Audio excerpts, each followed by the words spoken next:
Eu olhava fixamente para a mensagem no meu celular. Meus dedos pairavam sobre o teclado. As palavras da minha mãe brilhavam na tela. Estamos passando aí hoje à noite. Seu pai quer ver a casa nova. Imediatamente, imagens dos feriados passados vieram à minha mente. Cada Natal, cada Páscoa, cada Dia das Mães. Não tem espaço para você e as crianças, Sofia. Estamos lotados.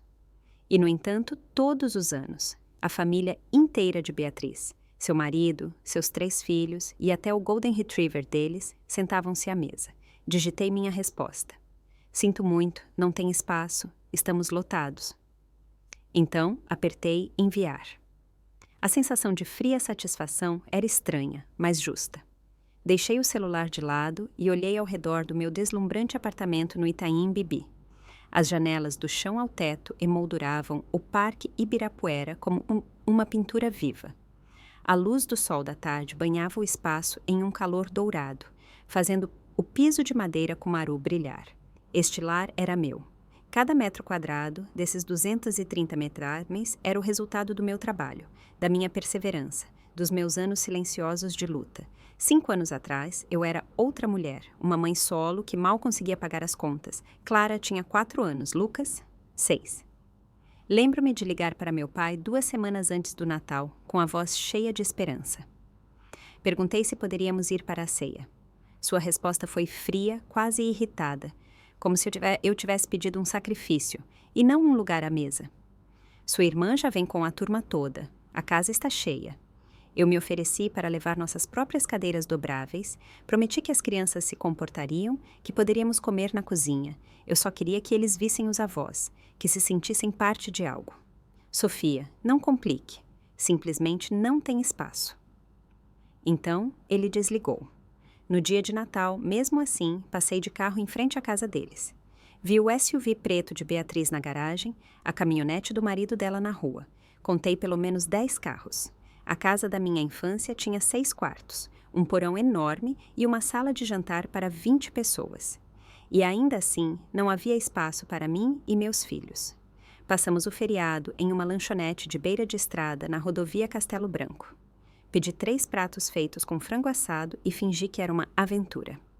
Clara desenhava com giz de cera no jogo americano de papel. Lucas perguntou por que o vovô não queria nos ver. Eu não tinha uma resposta que não partisse meu coração. O ano novo foi igual.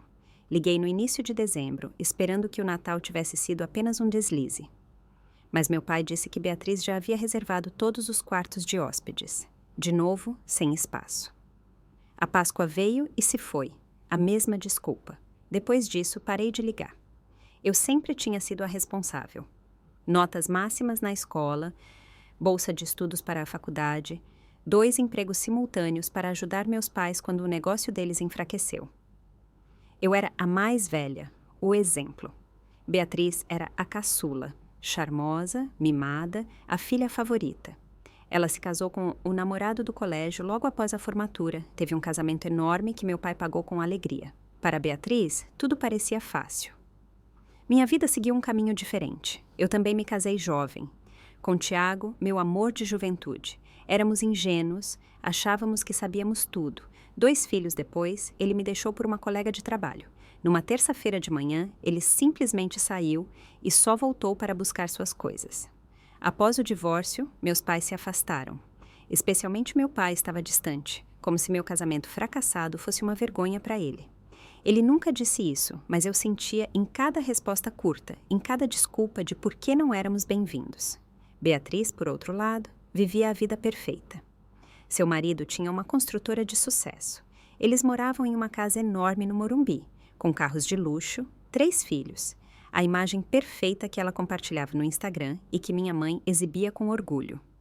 Eu, enquanto isso, trabalhei 3 anos em 2 empregos. De dia, no faturamento médico de um hospital. À noite, em um restaurante, apenas para pagar o essencial. Eu economizava cada centavo que sobrava. Meus filhos mal me viam, mas eu acreditava firmemente que estava construindo algo. À noite, quando eles dormiam, eu estudava financiamento imobiliário online. Tirei meu Cresci, consegui um emprego em uma pequena imobiliária em Pinheiros. No primeiro ano, não ganhei quase nada. Eu mostrava apartamentos. Observava o mercado, aprendia onde os investidores compravam, quais bairros iriam bombar. 2 anos depois, fechei meu primeiro negócio milionário, um galpão reformado na Barra Funda que encontrei antes de todo mundo. No ano passado, fui a melhor corretora da minha empresa. Este ano, minhas comissões atingiram 7 dígitos. Eu vivi com economia, investi com sabedoria e permaneci humilde. Há 3 meses, comprei este apartamento por pré-2 milhões. Dei 20% de entrada e peguei um financiamento que eu podia pagar 3 vezes. Clara e Lucas finalmente ganharam seus próprios quartos. Tínhamos uma cozinha dos sonhos e uma vista que me tirava o fôlego todas as manhãs. 30 segundos depois que enviei a mensagem para minha mãe, meu celular tocou. A voz dela parecia em pânico. Sofia, seu pai teve um mal-estar. Passamos 4 horas no pronto-socorro. Não foi um infarto, mas os médicos dizem que é estresse. Ele precisa da família por perto agora. Precisamos ficar com você. Meu estômago se contraiu. Ele está bem? Perguntei. Ele vai se recuperar, disse minha mãe, mas temos que nos manter unidos como família agora. A casa de Beatriz está sendo dedetizada contra cupins. Está tudo coberto. Não temos para onde ir. Sofia, precisamos de você. O velho sentimento de culpa subiu em mim como uma enchente. Minha vida inteira eu tentei ser a filha que eles queriam. Prestativa, confiável, sempre sensata, mas nos últimos 5 anos algo em mim havia mudado, algo havia endurecido. Sinto muito, mãe, eu disse calmamente. Como o papai sempre dizia, simplesmente não tem espaço. Sofia, isso é sério, seu pai está doente, então vão para um hotel, vocês podem pagar. Como você pode ser tão cruel? Como vocês puderam ser cruéis por 5 anos? Desliguei antes que ela pudesse responder.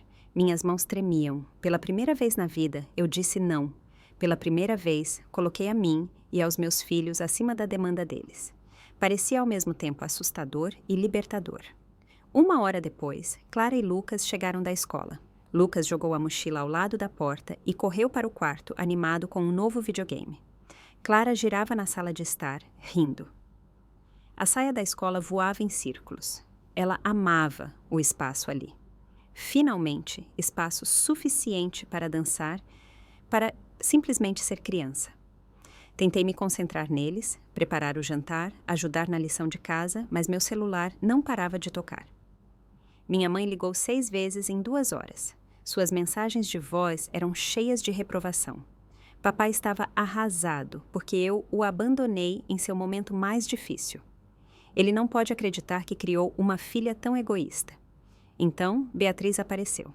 Como você pode ser tão egoísta? Estamos falando dos nossos pais, Sofia. Eu a lembrei dos 5 anos em que não houve espaço para mim e meus filhos. Isso era diferente, disse Beatriz em seu tom arrogante. Você estava passando por um momento difícil. Eles não queriam te sobrecarregar com viagens e grandes festas de família. Me sobrecarregar? Me convidando. Você está exagerando. Agora o que importa é a saúde do papai, não seus sentimentos feridos. Sempre importou o passado, respondi. Vocês me excluíram, me ignoraram, ignoraram meus filhos, e agora eu devo fingir que nada aconteceu? Beatriz desligou. 20 minutos depois, uma mensagem do meu pai. Eu te eduquei melhor do que isso. Encarei as 5 palavras. Melhor do que isso. Melhor do que o quê? Melhor do que ter limites? Melhor do que esperar respeito? Melhor do que me lembrar de 5 anos de rejeição? Minha determinação vacilou por um momento. Talvez eu estivesse sendo dura. Talvez eu devesse deixá-los ficar por alguns dias. Afinal, papai esteve no hospital. Isso era real. Isso contava. Fui para a cama naquela noite com o celular desligado, mas mal dormi. No sábado de manhã, pouco depois das 7, eu estava de roupão, com uma xícara de café na mão, quando a campainha tocou. Eu esperava uma encomenda, mas na porta estavam Beatriz, minha mãe e meu pai, com malas. Só queremos conversar, disse Beatriz, passando por mim antes que eu pudesse reagir. Fiquei surpresa demais para impedi-la. Eles entraram no corredor e examinaram minha casa, os tetos altos, a luz, as obras de arte. Parece confortável, disse meu pai sem emoção. Quanto custou isso aqui? Perguntou minha mãe, passando a mão pela bancada de mármore. Espero que você não tenha se endividado por isso, acrescentou Beatriz, jogando-se com confiança no meu sofá bege. Papai sentou-se ao lado dela, respirando pesadamente, uma mão no peito. Precisamos ficar aqui, Sofia. Só por 1 ou 2 semanas, até a casa de Beatriz estar habitável de novo. Minha mãe juntou as mãos. Não podemos pagar um hotel. Você sabe, a aposentadoria é limitada. Eu sabia que era mentira. A renda da aposentadoria dele era alta. Eles eram donos da casa, quitada.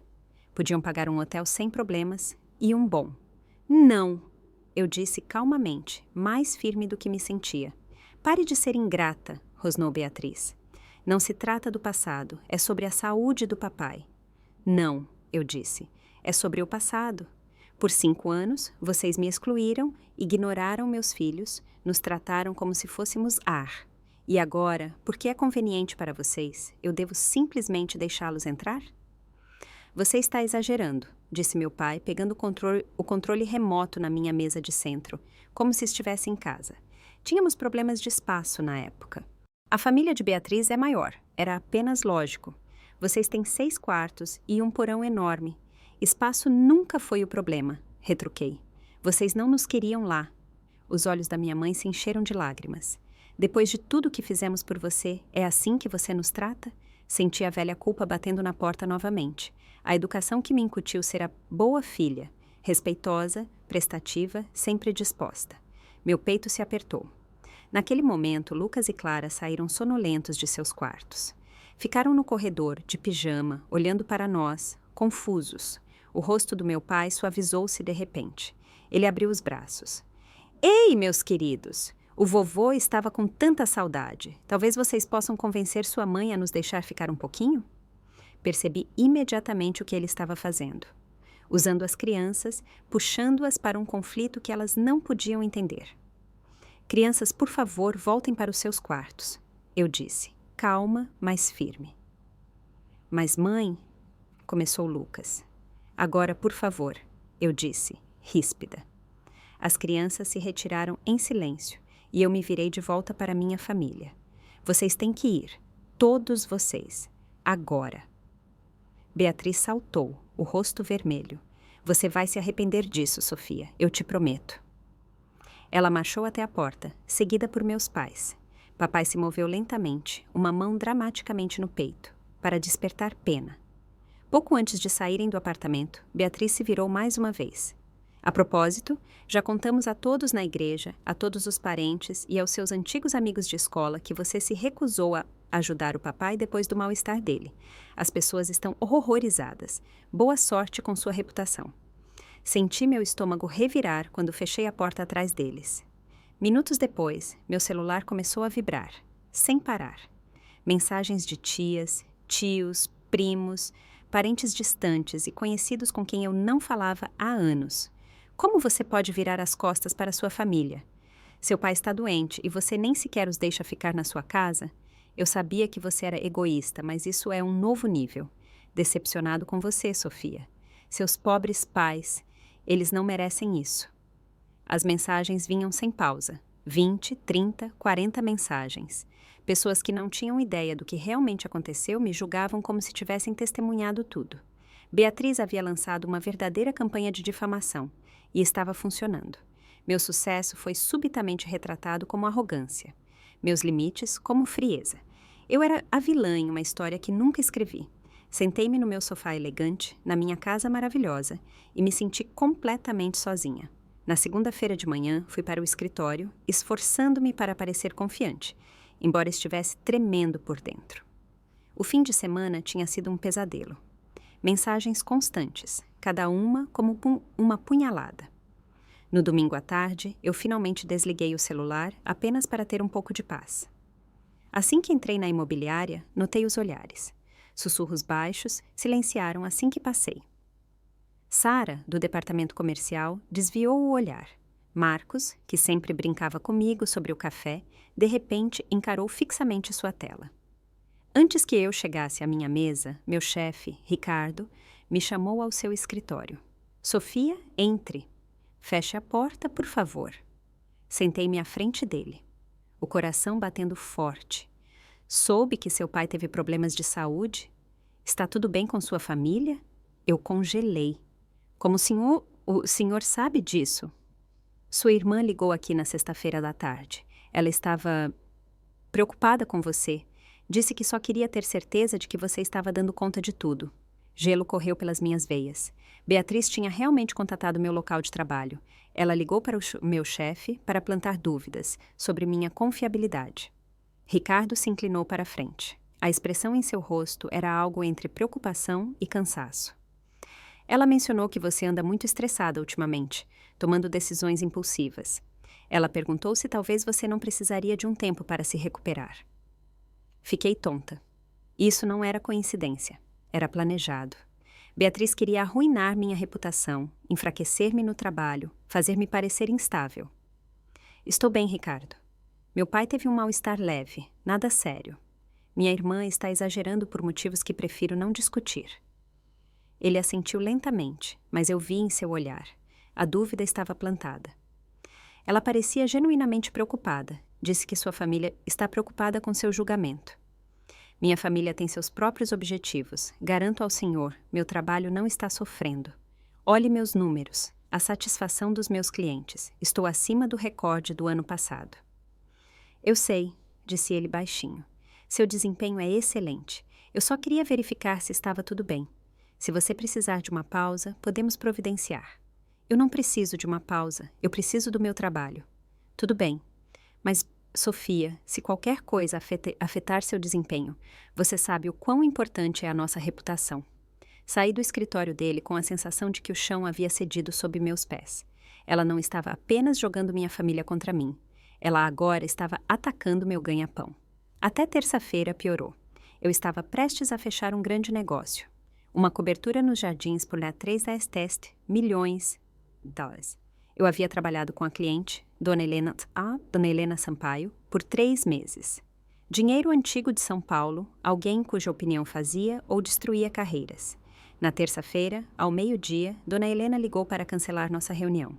Meu coração despencou antes mesmo que ela dissesse qualquer coisa. Está tudo bem? Estamos prestes a fechar. Perguntei, esforçando-me para manter a calma. Decidi continuar com outro corretor, disse ela friamente. Posso perguntar por quê? Eu fiz algo errado? Um momento de silêncio. Então, alguém me contatou. Me disse que você está com problemas familiares, negligenciando seus pais doentes. Eu não trabalho com pessoas que carecem de caráter, Dona Sofia. Minha família também tem uma reputação a zelar. Dona Helena, eu posso explicar. Não há nada a explicar. Minha decisão está tomada. Meu advogado cuidará da transição. Ela desligou. Fiquei sentada, olhando para o meu celular, calculando mentalmente. Fiz $150 mil de comissão perdidos. Mas pior do que isso era o dano à minha credibilidade. Dona Helena era influente. Se ela contasse sua versão, minha carreira estaria acabada. Liguei para Beatriz imediatamente. O que você fez? Eu não sei do que você está falando. Ela cantarolou com falsa inocência. Você contatou minha cliente, Dona Helena Sampaio. Você contou mentiras a ela. Eu fiz? Não me lembro. Talvez as pessoas estejam apenas vendo quem você realmente é, Sofia. Talvez seu pequeno castelo de cartas esteja finalmente desmoronando. Você ligou para o meu chefe. Você contatou minha cliente. Você está tentando destruir minha carreira. Eu estou apenas dizendo a verdade. Que você abandona seu pai doente, que está tão obcecada por dinheiro e sucesso que esqueceu o que realmente importa. Eu estava no meu escritório, incapaz de pensar, até tarde da noite. Tudo o que eu construí estava começando a desmoronar, tudo porque eu finalmente disse não. Na quarta-feira à noite, cheguei em casa exausta. Marcos, o porteiro do prédio, olhou para mim nervoso. Dona Sofia, tem gente esperando no lobby. Dizem que são sua família. Estão aqui há 2 horas. Os seguranças já queriam chamar a polícia. Peguei o elevador para descer e quando as portas se abriram, fiquei paralisada. Não eram apenas minha mãe, meu pai e Beatriz. Era metade da família. 15 pessoas se aglomeravam no elegante lobby do meu prédio, sentadas nos sofás, em grupos, bloqueando-a na entrada. Eles realmente organizaram uma intervenção no meio do meu prédio, na frente dos meus vizinhos, na frente da equipe que me conhecia desde que me mudei. Tia Patrícia correu na minha direção. Sofia, querida, isso está indo longe demais. Seu pai está doente. Estamos todos preocupados. Tio Flávio estava logo atrás dela. Nós te educamos melhor. Família se ajuda. Minha prima Juliana, com quem eu não trocava uma palavra há uma década, intrometeu-se. Não acredito que você está virando as costas assim. Atrás deles, Beatriz. Braços cruzados, com um sorriso satisfeito. Era a encenação dela. Ela mobilizou todos, me pintou como sem coração e os trouxe aqui para me envergonhar publicamente. Vocês precisam ir, eu disse, baixo, mas firme. Esta é a minha casa. Vocês não podem me emboscar aqui. Só saímos quando você pedir desculpas e convidar o papai para ficar aqui, gritou minha mãe, alto o suficiente para ecoar pelo lobby. Vários vizinhos observavam a cena. A senhora Sullivan, do andar de baixo, o jovem casal da frente. Senti seus olhares, vergonha e raiva subindo em mim. O síndico, seu Roberto, um homem sério, de uns 50 e poucos anos, aproximou-se. Dona Sofia, sinto muito, mas temos queixas de outros moradores. Esta reunião está perturbando a paz do condomínio. Se isso continuar, teremos que tomar medidas. Eu me senti encurralada. Eles não estavam mais atacando apenas minha reputação ou minha carreira. Estavam ameaçando minha casa, o lugar que criei com tanto esforço, onde meus filhos deveriam se sentir seguros. A voz de Beatriz cortou o silêncio tenso. Apenas diga sim, e todos nós vamos. Simples assim. Todos me encaravam. A vergonha, a exaustão, o medo de perder ainda mais. Tudo pesava sobre mim. Senti-me acuada. Tudo bem, ouvi a mim mesma dizer. Subam. Um murmúrio de alívio percorreu a multidão. Eles pegaram suas malas, movendo-se em direção aos elevadores. Por 10 minutos, acrescentei apressadamente. Apenas para conversar, não para ficar. O sorriso de Beatriz vacilou por um segundo, mas ela se recuperou imediatamente. Veremos, disse meu pai baixinho ao passar por mim. Precisamos de 3 viagens de elevador para levar todos para cima. Meus vizinhos viram tudo. Senti seus olhares, a pena, o julgamento. A mulher que havia se mudado para este prédio, cheia de orgulho, agora era exibida por sua família como uma criança. Lá em cima, eu sabia que tinha cometido um erro, mas era tarde demais. Eles jorraram para dentro do meu apartamento como água por uma barragem quebrada. 15 pessoas inundando minha casa, tocando meus móveis, destruindo minha paz. Minha mãe foi direto para o quarto de hóspedes. Oh, este é perfeito. Fico com este, disse ela, colocando a mala na cama. Papai se acomodou na minha poltrona de couro perto da janela. Esta é boa para as minhas costas. Perfeita. Beatriz abriu minha geladeira sem perguntar. Você deveria ter mais mantimentos. Sofia. Quando se tem convidados, isso aqui parece meio vazio. Eu estava parada no corredor, incapaz de acreditar no que estava acontecendo. Eu disse 10 minutos para conversar. Depois, vocês vão embora. Papai me olhou como se eu tivesse dito algo ridículo. Seja razoável. Já é tarde. Vamos ficar só esta noite. Você não pode mandar seu velho pai para fora, depois de tudo o que ele passou. Eu estava exausta do fim de semana, das dúvidas de Ricardo, do negócio perdido, do teatro no lobby. Eu não tinha mais forças. Uma noite, eu disse finalmente, amanhã de manhã todos vocês vão embora. Mas quando vi Beatriz sorrindo, enquanto digitava para alguém, soube que nada daquilo terminaria amanhã. Às 20h30, Lucas e Clara voltaram da atividade extracurricular. Eles pararam na porta, olhando para a multidão em nossa sala. Por que estão todos aqui? Perguntou Lucas baixinho, encostando-se em mim. Eles vão ficar só uma noite, eu disse. Só hoje. O rosto de Clara se fechou. Esses avós, que nunca tiveram espaço para eles, esses parentes, que nunca ligaram ou mandaram parabéns, agora estavam aqui, ocupando cada pedaço da nossa casa. Meia hora depois, Beatriz voltou com seus 3 filhos e seu Golden Retriever. O cachorro imediatamente pulou com as patas sujas de lama no meu sofá bege. Beatriz, tire seu cachorro do meu sofá. Relaxa, disse ela friamente. É só um sofá, somos família. Seus filhos, de 5, 7 e 9 anos, corriam gritando pelo apartamento, abrindo portas, tocando em tudo. Eu fiquei parada, sentindo o chão lentamente desaparecer sob meus pés. Uma das crianças derrubou um vaso que eu havia comprado em uma feira de arte na Vila Madalena. Ele se quebrou em 1000 pedaços no piso de madeira. Crianças são crianças, disse Beatriz, dando de ombros. Eu queria gritar, mas engoli em seco. Em vez disso, levei Clara e Lucas para uma cama, minhas mãos tremendo de raiva contida. Na manhã seguinte, acordei com cheiro de bacon frito. Na cozinha estava minha mãe, que havia preparado o café da manhã com meus mantimentos. Caixas de ovos, pão, queijo, o bacon artesanal caro para o fim de semana, tudo acabado. As bancadas estavam cobertas de louça suja, leite derramado, pó de café. Papai estava sentado no meu sofá, vestindo meu roupão, com o controle remoto na mão, assistindo à ESPN. Eu pensei que vocês iam embora hoje cedo. Ah, querida, não seja tão rígida. Somos família. Deveríamos passar um tempo juntos. Às 9, Beatriz apareceu com pães e mais caos. Seus filhos invadiram imediatamente os quartos de Lucas e Clara. Meus filhos me encontraram no corredor. Mãe, por que eles estão nos nossos quartos? Perguntou Lucas baixinho. Só por hoje, menti. Amanhã tudo volta ao normal. Mas havia dúvida no olhar de Lucas, e eu sabia que ele estava certo.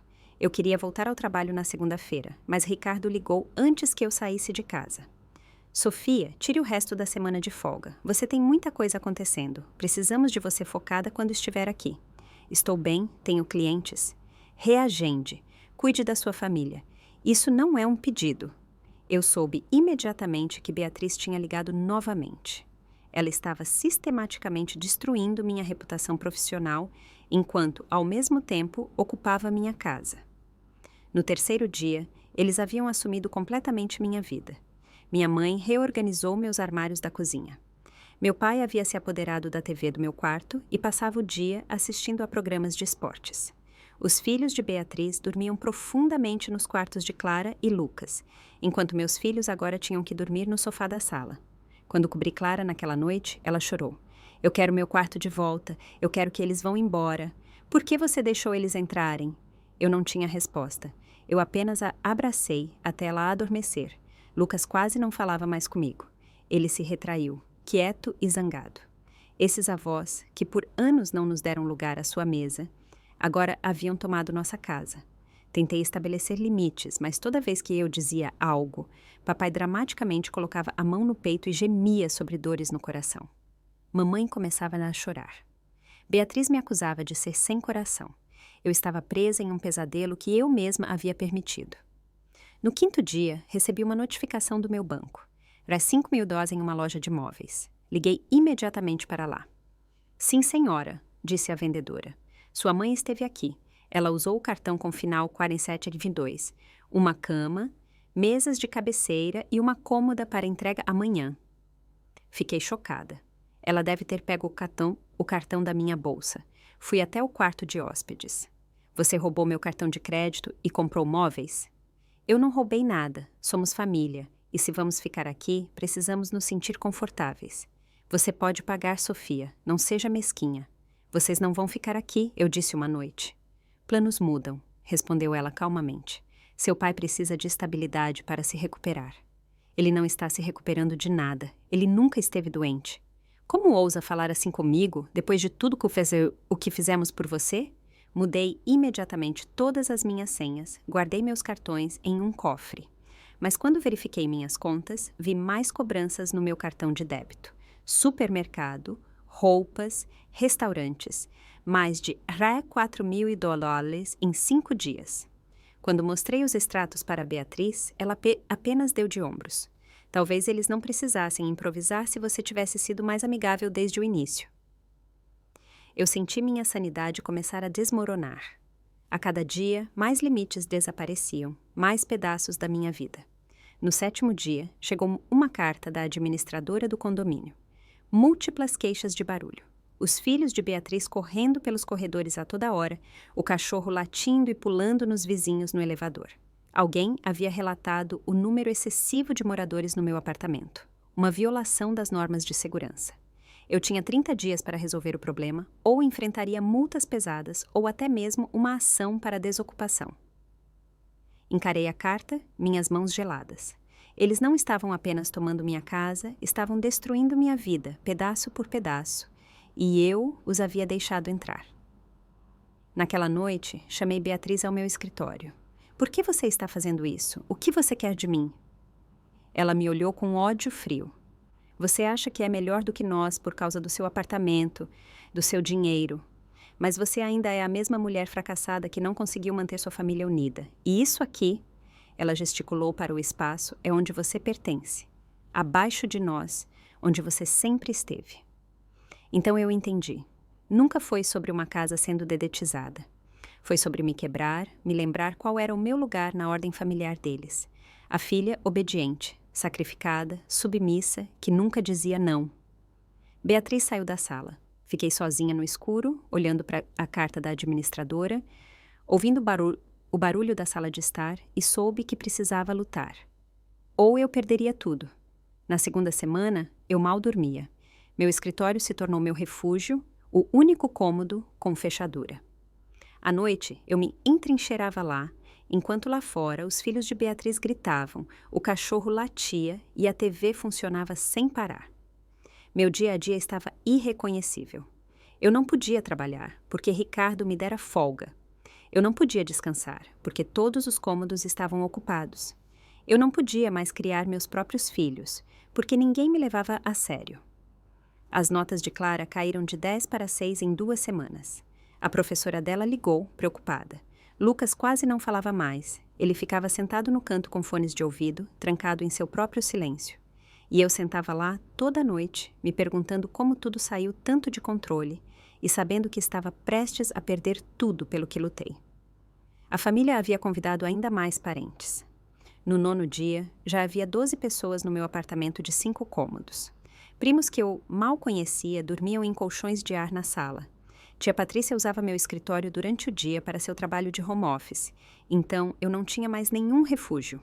Minha casa, antes imaculada, estava arruinada. Manchas de vinho tinto no tapete claro, a porta de um armário da cozinha quebrada, arranhões profundos no piso de madeira por arrastar móveis, marcas pretas nas paredes. O rejunte do banheiro já estava ficando cinza. Muitas pessoas, poucos banheiros. No 10º dia, chegou a segunda carta da administradora. Eu tinha agora 5 dias para resolver todas as violações, ou enfrentaria uma multa de $10.000 e uma audiência, que, na pior das hipóteses, poderia levar à venda forçada do apartamento. Tentei uma última vez fazê-lo sair. Estou falando sério, vocês precisam sair hoje. Papai agarrou o peito e caiu no sofá. Meu coração, o estresse, eu não aguento. Mamãe ligou imediatamente para o 192, o SAMU. Os paramédicos vieram, o examinaram. Tudo normal, mas o paramédico-chefe me chamou de lado. Senhora, seu pai está bem, mas ele deve evitar estresse. Tente resolver a situação familiar pacificamente. Assim que eles saíram, minha mãe me atacou. Está vendo? Você o está deixando doente. Se algo acontecer com ele, a culpa será sua. Eu me senti como se estivesse me afogando dentro da minha própria casa. Naquela noite, não consegui dormir. Por volta das 2 da manhã, ouvi vozes da cozinha. Fui pé ante pé até a porta e te escutei. Beatriz e minha mãe estavam sussurrando. Assim que ela desmoronar, o papai pode coassinar a escritura, disse Beatriz. Ela está instável de qualquer maneira. Diremos que é para protegê-la. Então teremos controle sobre a propriedade, disse minha mãe. E se ela não concordar? Perguntou minha mãe. Ela sempre faz o que queremos no final. Veja como foi fácil entrar. Senti um frio na espinha. Não se tratava de família ou apoio. Eles queriam meu apartamento. Tudo havia sido planejado para tomar minha casa de mim. Na manhã seguinte, procurei secretamente um advogado. Em uma busca online, encontrei a doutora Bruna Vasconcelos, especializada em conflitos familiares e imobiliários. Liguei para ela, falando baixo do meu escritório trancado, enquanto os filhos de Beatriz gritavam lá fora. Dona Sofia, isso é sério, disse doutora Bruna. No Brasil, a situação é complicada. Se eles permanecerem por 30 dias, podem alegar um comodato verbal, um empréstimo de uso. Para tirá-los, precisaremos de uma ordem judicial de reintegração de posse, o que pode levar meses. Mas são apenas 12 dias, eu disse. Então precisamos tirá-los imediatamente. Além disso, seu pai aparentemente teve várias consultas médicas. Eles estão montando um dossiê, como prova de que você supostamente está pondo em risco a saúde dele. Se eles alegarem que você está abusando financeira ou emocionalmente dos seus pais, podem até pedir sua interdição. Senti enjoo. Eles estão coletando provas, Dona Sofia. Sua irmã grava conversas, tira fotos, constrói a imagem de que você é instável e perigosa. Juntamente com os supostos problemas de saúde do seu pai, eles podem conseguir no tribunal que membros da família intervenham nos seus direitos de propriedade.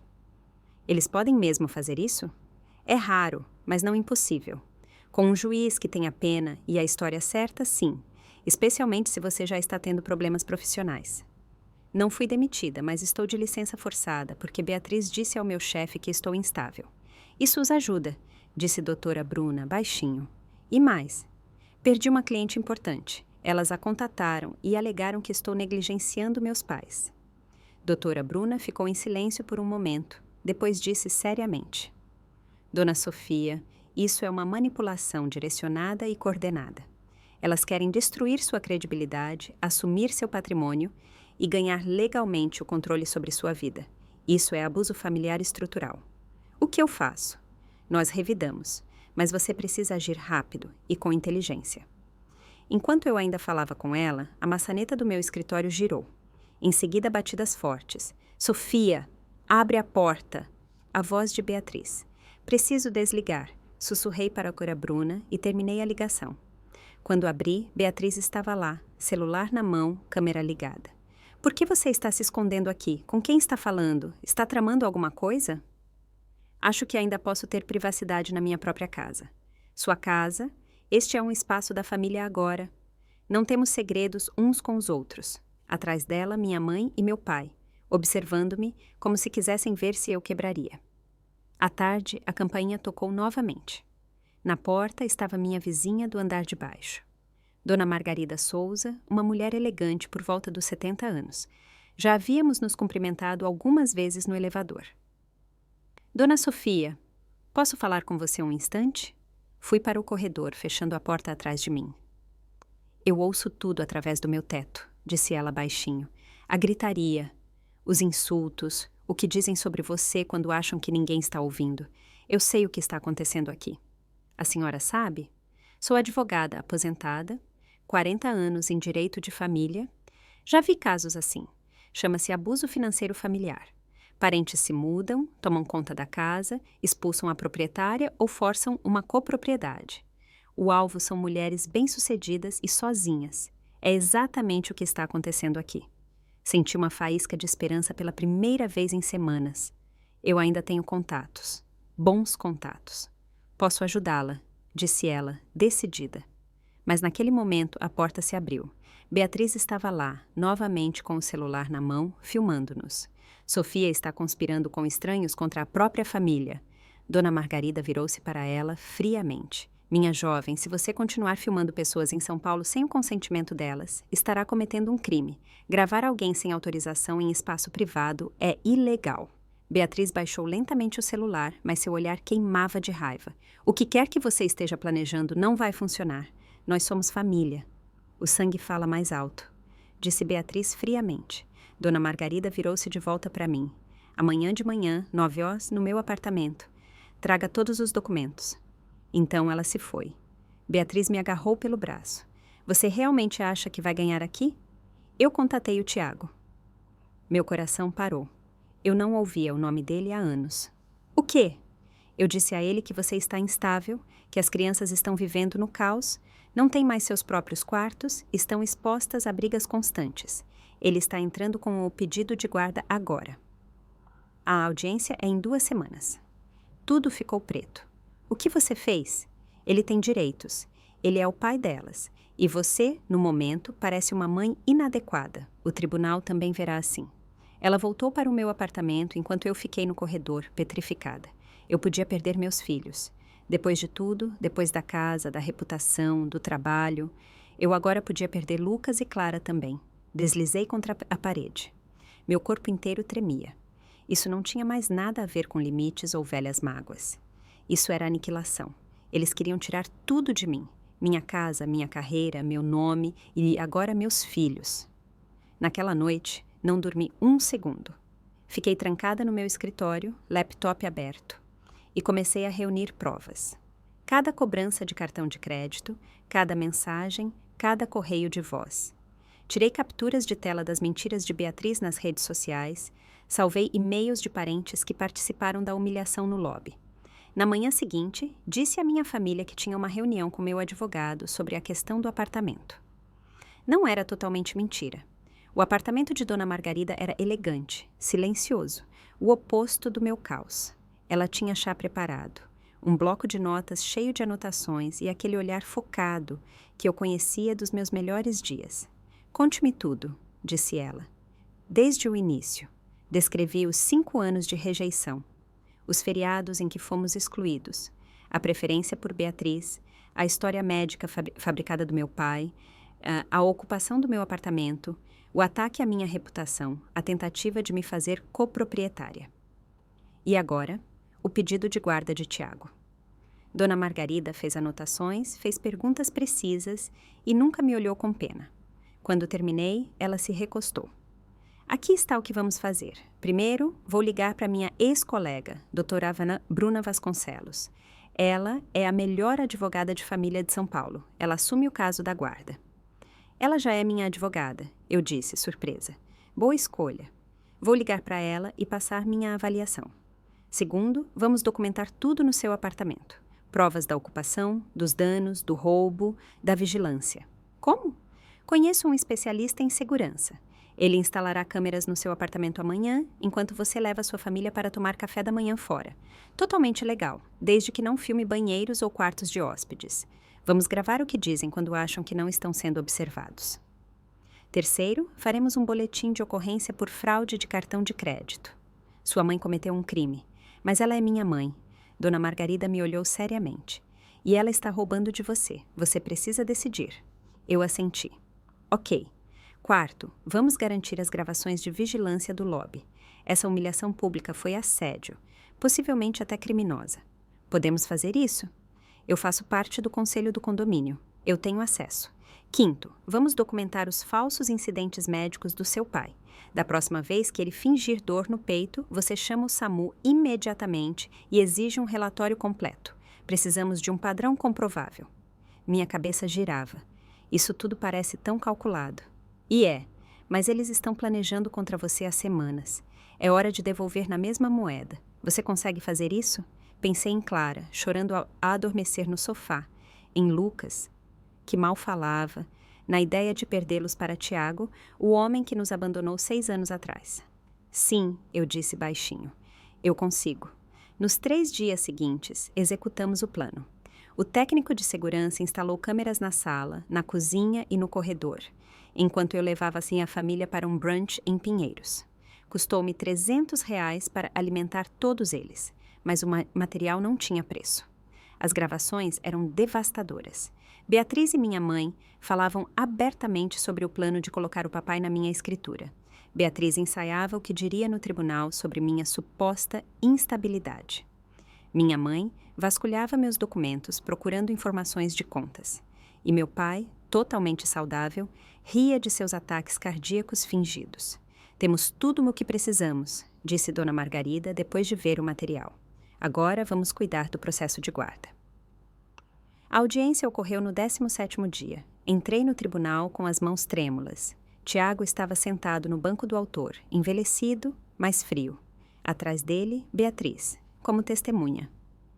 O advogado dele pintou um quadro de caos. Uma mãe dominada por conflitos familiares, crianças dormindo em sofás, condições instáveis. Então, Beatriz testemunhou. Estou morando atualmente com minha irmã. É um desastre. Os filhos dela estão sendo negligenciados. Ela está perdendo o controle. Está obcecada por velhas disputas familiares. As crianças precisam de estabilidade, que ela não pode oferecer. Oh, você acha que as crianças estariam melhor com o pai? Perguntou o advogado. Beatriz assentiu com tristeza fingida. Sim, parte meu coração dizer, mas sim. Então foi a nossa vez. Doutora Bruna Vasconcelos levantou-se. Calma, Clara, precisa. Ela apresentou os registros escolares de Lucas e Clara, notas excelentes, até que a família de Beatriz invadiu minha casa.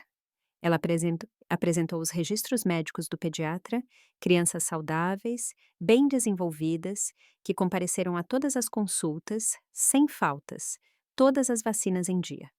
Então, ela mostrou cartas dos professores, descrições de uma mãe dedicada, que participava ativamente da vida escolar, acompanhava passeios e respondia a cada e-mail em poucas horas.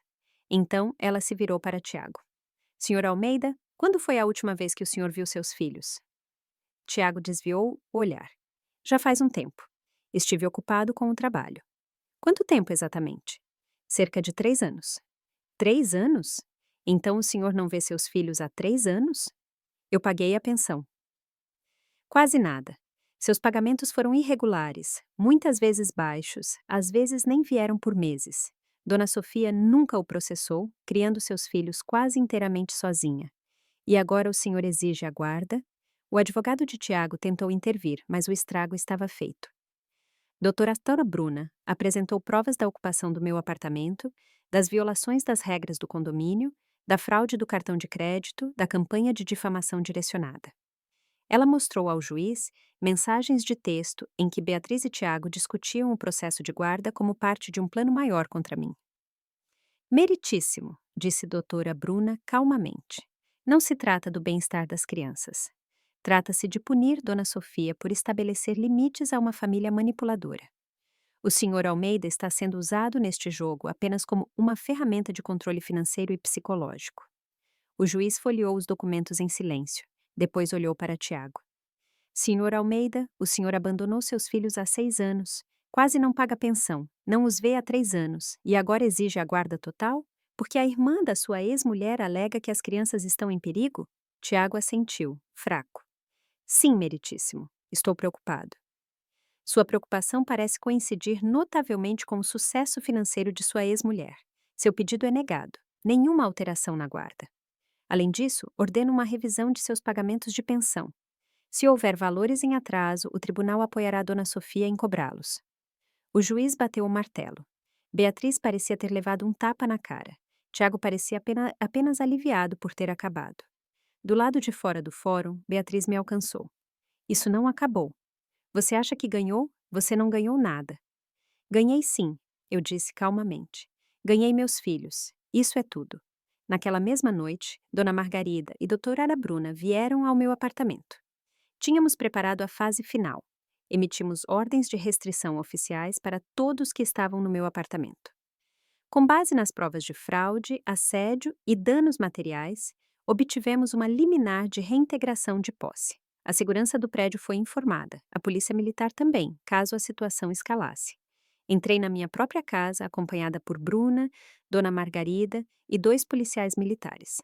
Lucas e Clara estavam seguros no apartamento de Dona Margarida. Vocês têm 2 horas para fazer as malas e sair. Há uma ordem de restrição para todos vocês por assédio, abuso financeiro e ameaça. Se vocês se recusarem, serão presos por invasão de domicílio. Papai agarrou o peito. Meu coração! Mas a policial, uma mulher experiente por volta dos 40 anos, apenas o olhou com severidade. Senhor, se o senhor realmente tiver uma emergência médica, chamaremos uma ambulância imediatamente. O senhor está tendo um infarto? Papai baixou a mão. Não, estou bem. Então, por favor, faça as malas. 2 horas. A família explodiu em raiva. Ameaças, acusações, reprovações. Eu estava destruindo a família. Mas eles fizeram as malas. Beatriz foi a última a sair. Ela parou na porta, o rosto distorcido de fúria. Você vai ficar sozinha para sempre. Ninguém nunca vai te perdoar por isso. Antes sozinha do que abusada, respondi. Minha mãe parou na porta. Lágrimas escorriam pelo seu rosto. Sinto muito, Sofia, de verdade. Não sei como chegamos a este ponto. Por um momento eu quis acreditar nela, quis salvar algo, mas então ela acrescentou baixinho. Mas você sempre foi tão difícil. Se você fosse mais como a Beatriz, mais compreensiva, mais maleável, nada disso teria acontecido. Lá estava de novo. Mesmo no pedido de desculpas, havia a acusação.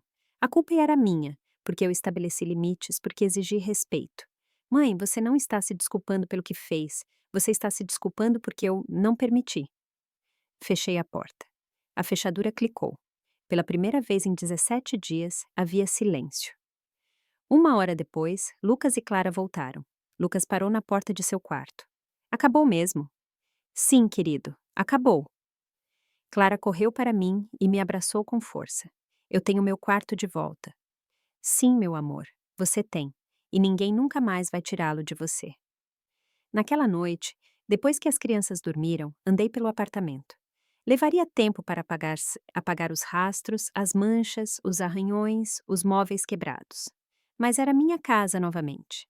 Eu havia perdido relacionamentos que não podia mais consertar, mas havia ganhado algo muito mais importante.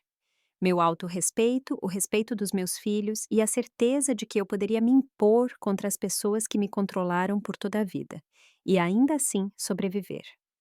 3 meses se passaram. O inverno ameno de São Paulo chegou e minha vida se reorganizou. Mais calma, mais forte, mais clara. Os reparos levaram 6 semanas e custaram US$ 15.000. Tapetes novos, piso lixado, paredes recém-pintadas. Cada reparo parecia um pedaço de liberdade reconquistada, cômodo por cômodo.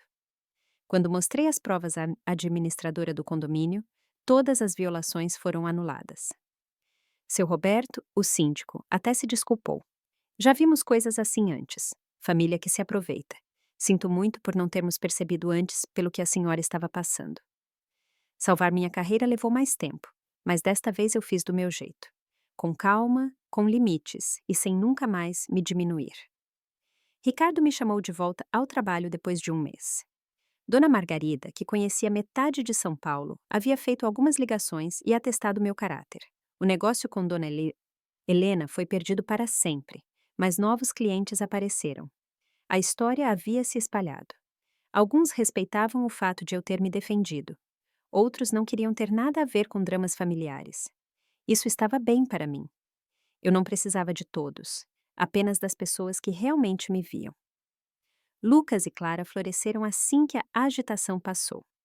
O silêncio de Lucas se dissolveu depois de algumas semanas. Ele voltou a rir, a contar histórias, a ser uma criança de 11 anos novamente. As notas de Clara melhoraram rapidamente. A terapeuta dela disse que os dois haviam superado o período surpreendentemente bem, especialmente porque viram que eu finalmente lutei por nós. Cortei todo o contato com meus pais e com Beatriz. Bloqueei seus números, suas redes sociais, devolvi cartas sem abrir. Por parentes distantes, soube mais tarde que o casamento de Beatriz estava acabando. O marido dela percebeu as manipulações e mentiras e se cansou. A saúde do meu pai havia milagrosamente melhorado, desde que ele não podia mais usá-la para influenciar ninguém. Não senti satisfação, apenas alívio. Eles não eram mais problema meu.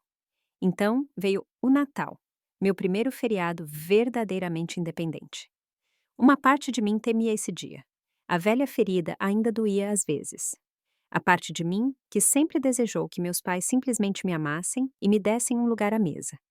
Mas Dona Margarida nos convidou para passar o Natal com a família dela. Hesitei por dias antes de aceitar. Aquele dia de Natal foi diferente, cheio de calor, risadas e comunidade genuína. A filha e o genro dela vieram de Curitiba. O filho dela estava lá com a esposa e o bebê.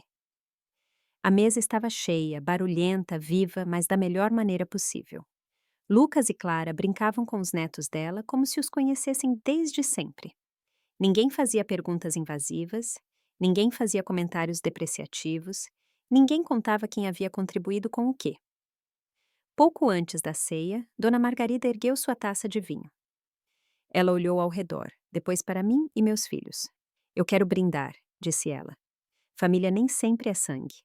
Família são as pessoas que estão lá quando você precisa, que abrem espaço em sua mesa, em seu coração, em sua vida. A família que escolhemos. Aqueles que nos veem, nos aceitam e nos amam como somos." Todos ergueram suas taças. Senti lágrimas escorrendo pelo meu rosto. Clara apertou minha mão.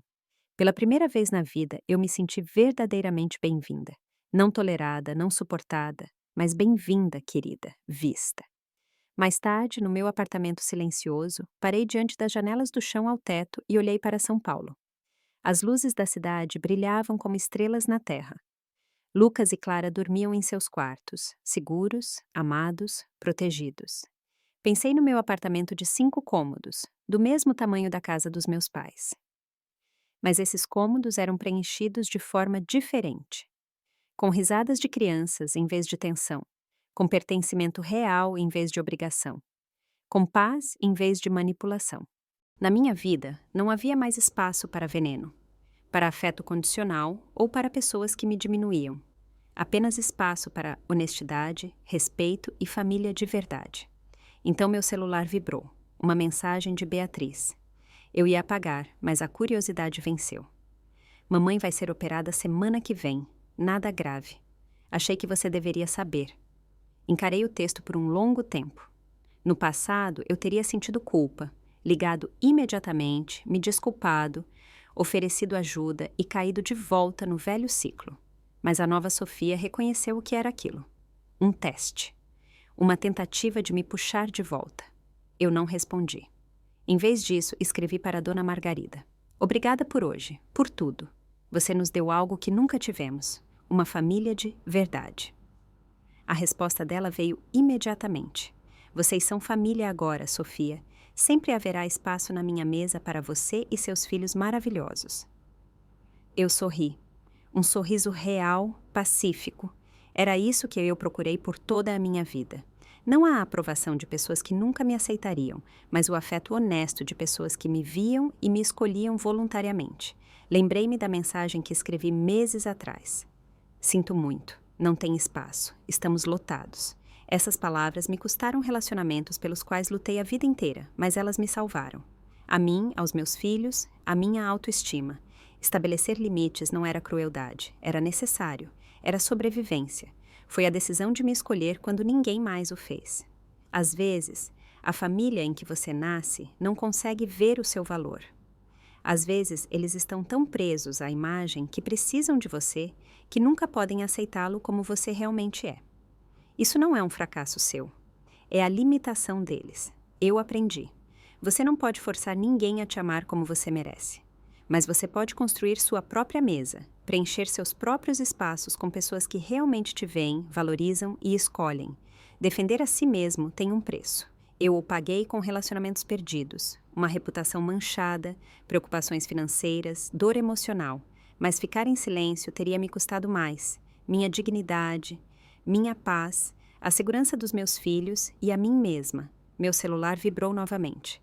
Outra mensagem de Beatriz. Eu não li. Desliguei o telefone. Meus espaços agora estavam realmente lotados. Cheios de amor, cheios de paz, cheios de segurança, cheios de família escolhida, preenchidos com respeito em vez de culpa, com sinceridade em vez de medo, com autoestima em vez de autotraição. Dei mais uma olhada em Clara. Ela dormia profundamente, seu rosto suave sob a luz do abajur.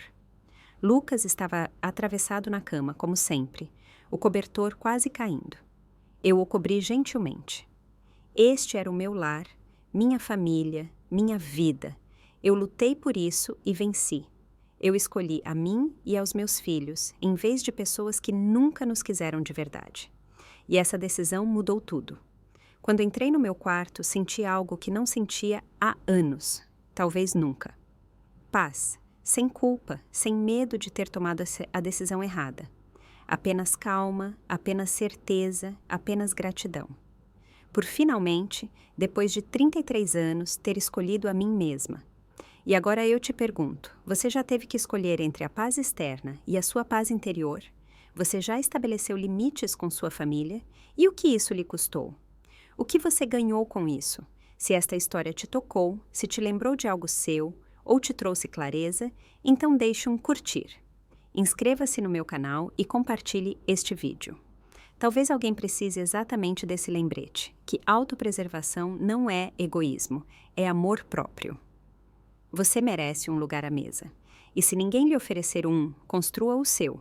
Encha-o com pessoas que realmente te querem por perto. Isso não é egoísmo. É autoestima, é força, é amor. Proteja sua paz, mantenha seus limites. Abra espaço para aqueles que também abrem espaço para você. E nunca se desculpe por proteger sua própria felicidade e a de seus filhos. Até a próxima. Desejo-lhe coragem, paz e a força para escolher a si mesmo. Você realmente merece.